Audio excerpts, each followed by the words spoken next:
അധ്യായം 6. ഇസ്രായേൽ ജനം കർത്താവിന്റെ മുൻപിൽ തിന്മ ചെയ്തു. കർത്താവ് അവരെ 7 വർഷത്തേക്ക് മിദ്യാൻകാരുടെ കയ്യിൽ ഏൽപ്പിച്ചു കൊടുത്തു. മിദ്യാൻകാരുടെ കരം ഇസ്രായേലിന്റെ മേൽ ശക്തിപ്പെട്ടു. അവരെ ഭയന്ന് ഇസ്രായേൽ ജനം പർവ്വതങ്ങളിൽ മാളങ്ങളും ഗുഹകളും ദുർഗങ്ങളും നിർമ്മിച്ചു. ഇസ്രായേൽക്കാർ വിത്ത് വിതച്ചു കഴിയുമ്പോൾ മിദ്യാൻകാരും അമലേക്കരും പൗരസ്ത്യരും വന്ന് അവരെ ആക്രമിച്ചിരുന്നു. അവർ ഇസ്രായേലിനെതിരായി താവളമടിച്ച് ഗാസായുടെ പരിസര പ്രദേശം വരെയുള്ള വിളവെല്ലാം നശിപ്പിച്ചിരുന്നു. ഇസ്രായേലിൽ ജീവസന്ധാരണത്തിന് ആടോ മാടോ കഴുതയോ ശേഷിച്ചില്ല. അവർ കന്നുകാലികളിലും കൂടാര സാമഗ്രികളിലും ആയി വെട്ടുക്കിളികളെപ്പോലെ സംഖ്യാതീതമായി വന്നുകൂടി. അവരും അവരുടെ ഒട്ടകങ്ങളും എണ്ണമറ്റവയായിരുന്നു. അങ്ങനെ അവർ വരുന്നതോടെ ദേശം ശൂന്യമാകും. മിദ്യാൻ നിമിത്തം ഇസ്രായേൽ വളരെ ശോഷിച്ചു. അപ്പോൾ ഇസ്രായേൽ ജനം കർത്താവിനോട് സഹായത്തിന് നിലവിളിച്ചു. ഇസ്രായേൽ ജനം മിദ്യാൻകാർ നിമിത്തം കർത്താവിനോട് നിലവിളിച്ചു. അപ്പോൾ ഇസ്രായേലിന് അവിടുന്ന് ഒരു പ്രവാചകനെ അയച്ചു.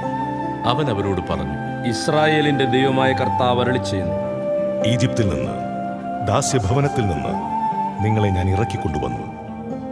ഈജിപ്തുകാരുടെയും പീഡകരുടെയും കയ്യിൽ നിന്ന് നിങ്ങളെ ഞാൻ മോചിപ്പിച്ചു. നിങ്ങളുടെ മുൻപിൽ അവരെ ഞാൻ തുരത്തി. അവരുടെ ദേശം നിങ്ങൾക്ക് തന്നു. ഞാൻ നിങ്ങളെ ഉദ്ബോധിപ്പിച്ചു. ഞാനാണ് നിങ്ങളുടെ ദൈവമായ കർത്താവ്. നിങ്ങൾ വസിക്കുന്ന ദേശത്തെ അമോര്യരുടെ ദേവന്മാരെ നിങ്ങൾ വന്ദിക്കരുത്. എന്നാൽ എന്റെ വാക്ക് നിങ്ങൾ വകവച്ചില്ല. അന്നൊരിക്കൽ കർത്താവിന്റെ ദൂതൻ ഓഫ്രായിൽ വന്ന് അബിയേസർ വംശജനായ യോവാഷിന്റെ ഓക്കുമരത്തിന് കീഴിൽ ഇരുന്നു. യോവാഷിന്റെ പുത്രൻ ഗിദെയോൻ മിദ്യാൻകാർ കാണാതിരിക്കാൻ വേണ്ടി മുന്തിരിച്ചക്കിൽ ഗോതമ്പ് മെതിക്കുകയായിരുന്നു. കർത്താവിന്റെ ദൂതൻ അവന് പ്രത്യക്ഷപ്പെട്ടു പറഞ്ഞു, ധീരനും ശക്തനുമായ മനുഷ്യ, കർത്താവ് നിന്നോടുകൂടെ. ഗിദെയോൻ ചോദിച്ചു, പ്രഭു, കർത്താവ് ഞങ്ങളോട് കൂടെ ഉണ്ടെങ്കിൽ എന്തുകൊണ്ടാണ് ഇതെല്ലാം ഞങ്ങൾക്ക് സംഭവിക്കുന്നത്? ഈജിപ്തിൽ നിന്ന് കർത്താവ് ഞങ്ങളെ കൊണ്ടുവന്നില്ലയോ എന്ന് പറഞ്ഞുകൊണ്ട് ഞങ്ങളുടെ പൂർവികന്മാർ വിവരിച്ചു തന്ന അവിടുത്തെ അത്ഭുത പ്രവൃത്തികൾ എവിടെ? എന്നാൽ ഇപ്പോൾ കർത്താവ് ഞങ്ങളെ ഉപേക്ഷിച്ച് മിദ്യാൻകാരുടെ കയ്യിൽ ഏൽപ്പിച്ചിരിക്കുന്നു. കർത്താവ് അവന്റെ നേരെ തിരിഞ്ഞു പറഞ്ഞു, നിന്റെ സർവശക്തിയോടും കൂടെ പോയി ഇസ്രായേലിനെ മിദ്യാൻകാരുടെ കയ്യിൽ നിന്ന് മോചിപ്പിക്കുക. ഞാനാണ് നിന്നെ അയക്കുന്നത്. ഗിദെയോൻ പറഞ്ഞു, അയ്യോ കർത്താവേ, ഇസ്രായേലിനെ രക്ഷിക്കാൻ എനിക്ക് എങ്ങനെ കഴിയും? മനാസയുടെ ഗോത്രത്തിൽ എന്റെ വംശം ഏറ്റവും ദുർബലമാണ്. എന്റെ കുടുംബത്തിൽ ഏറ്റവും നിസ്സാരനുമാണ് ഞാൻ. കർത്താവ് അവനോട് പറഞ്ഞു, ഞാൻ നിന്നോട് കൂടെ ഉണ്ടായിരിക്കും. ഒറ്റയാളെ എന്ന പോലെ മിദ്യാൻകാരെ നീ നിഗ്രഹിക്കും. അവൻ പറഞ്ഞു, അവിടുന്ന് എന്നിൽ സംപ്രീതനാണെങ്കിൽ അവിടുന്നാണ് എന്നോട് സംസാരിക്കുന്നത് എന്നതിന് ഒരടയാളം തരണം. ഞാൻ തിരിച്ചു വരുന്നതുവരെ അങ്ങ് ഇവിടെ നിന്ന് പോകരുതേ. ഞാൻ എന്റെ കാഴ്ച തിരുമുൻപിൽ കൊണ്ടുവരട്ടെ. അവിടുന്ന് പറഞ്ഞു, നീ തിരിച്ചു വരുന്നതുവരെ ഞാൻ കാത്തിരിക്കാം. ഗിദെയോൻ വീട്ടിൽ പോയി ഒരാട്ടിൻകുട്ടിയെ പാകം ചെയ്തു. ഒരു ഏഫാ മാവ് കൊണ്ട് പുളിപ്പില്ലാത്ത അപ്പവും ഉണ്ടാക്കി. മാംസം ഒരു കുട്ടയിലും ചാറ് ഒരു പാത്രത്തിലുമാക്കി ഓക്കുമരത്തിന് കീഴിൽ കൊണ്ടുവന്ന് അവന് കാഴ്ചവെച്ചു. ദൈവദൂതൻ പറഞ്ഞു, ഇറച്ചിയും പുളിപ്പില്ലാത്ത അപ്പവും എടുത്ത് ഈ പാറമേൽ വയ്ക്കുക, ചാറ് അതിന്മേൽ ഒഴിക്കുക.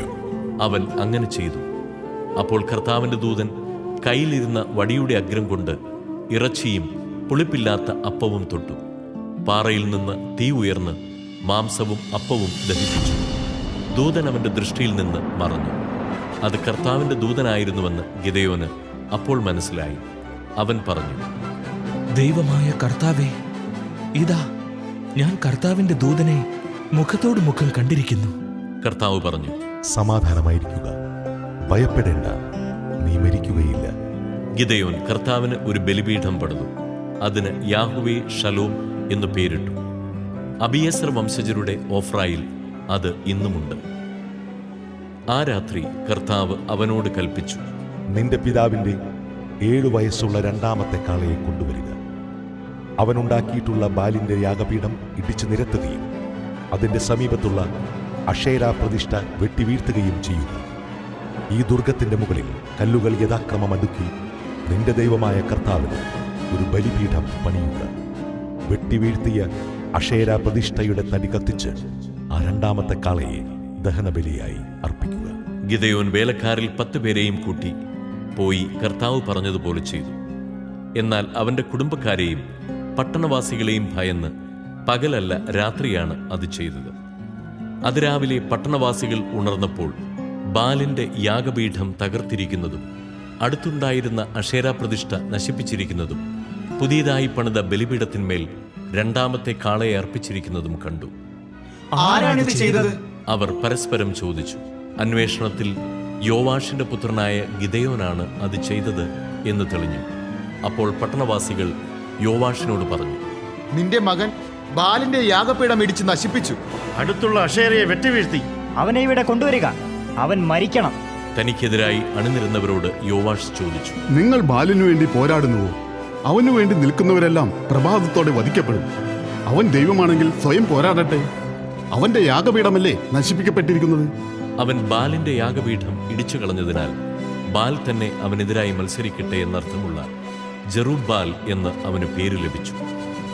മിദിയാൻകാരും അമലേക്യരും പൗരസ്ത്യരും ഒന്നിച്ചുകൂടി ജോർദാൻ കടന്ന് ജസ്രേൽ താഴ്വരയിൽ താവളമടിച്ചു. കർത്താവിന്റെ ആത്മാവ് ഗിദെയോനിൽ ആവസിച്ചു. അവൻ കാഹളമൂതി തന്നെ പിന്തുടരുവാൻ അബിയേസർ വംശജരെ ആഹ്വാനം ചെയ്തു. മനാസെ ഗോത്രത്തിന്റെ എല്ലാ ഭാഗങ്ങളിലേക്കും അവൻ സന്ദേശവാഹകരെ അയച്ചു. തന്നോട് ചേരാൻ അവരെ വിളിച്ചു. അങ്ങനെ തന്നെ ആഷേർ, സെബുലൂൺ, നഫ്താലി എന്നീ ഗോത്രങ്ങളിലേക്കും സന്ദേശവാഹകരെ അയച്ചു. അവരും വന്നു ചേർന്നു. അപ്പോൾ ഗിദെയോൻ ദൈവത്തോട് ചോദിച്ചു, അങ്ങ് പറഞ്ഞതുപോലെ ഇസ്രായേലിനെ എന്റെ കൈയാൽ അങ്ങ് വീണ്ടെടുക്കുമെങ്കിൽ ഇതാ, ആട്ടിൻ രോമം കൊണ്ടുള്ളൊരു വസ്ത്രം ഞാൻ കളത്തിൽ വിരിക്കുന്നു. അതിൽ മാത്രം മഞ്ഞ് കാണപ്പെടുകയും കളം മുഴുവൻ ഉണങ്ങിയിരിക്കുകയും ചെയ്താൽ അങ്ങ് പറഞ്ഞതുപോലെ എന്റെ കൈകൊണ്ട് ഇസ്രായേലിനെ അങ്ങ് വീണ്ടെടുക്കുമെന്ന് ഞാൻ മനസ്സിലാക്കും. അങ്ങനെ തന്നെ സംഭവിച്ചു. അതിരാവിലെ അവൻ എഴുന്നേറ്റ് വസ്ത്രം പിഴിഞ്ഞ് ഒരു പാത്രം നിറയെ വെള്ളമെടുത്തു. അപ്പോൾ ഗിദെയോൻ ദൈവത്തോട് പറഞ്ഞു, അങ്ങയുടെ കോപം എന്റെ നേരെ ജ്വലിക്കരുതേ. ഒരിക്കൽ കൂടി ഞാൻ പറഞ്ഞുകൊള്ളട്ടെ, ഒരു പ്രാവശ്യം കൂടി രോമവസ്ത്രം കൊണ്ട് ഞാൻ പരീക്ഷണം നടത്തട്ടെ. അത് ഉണങ്ങിയും നിലം മുഴുവനും മഞ്ഞുതുള്ളി വീണതായും കാണട്ടെ. ദൈവം ആ രാത്രിയിൽ അങ്ങനെ തന്നെ ചെയ്തു. വസ്ത്രം മാത്രം ഉണങ്ങിയും നിലം മുഴുവനും മഞ്ഞുകൊണ്ട് നനഞ്ഞു വരുന്നു.